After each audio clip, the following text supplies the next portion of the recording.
Okay, so ito yung ating sample sa ating motorcycle bottle holder. Naglagay tayo ng 290 ml na plastic bottle dito. At kung nahuhugot ba siya agad, hindi gaano, no? So nakatulong yung ating strap. Adjustable na to. Pinakasagad na po ito, no? Kaya lang, syempre kung kaya ba niyang i-hold yung more than 290 ml, sa ngayon kasi ito pa siya, no? So tingin ko okay naman dito, no? So kung 500 ml, no? Bakit liters? 500 ml na tubig.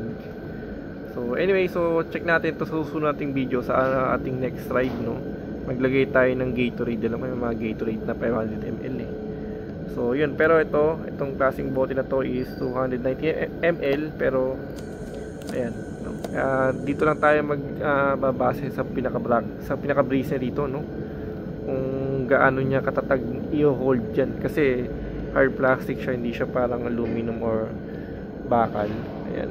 Pero itong 290 ml all goods naman sa ngayon, ano? Pero kailangan kasi matry pagka nag-drive tayo, no? So see you on the road. Thank you for watching.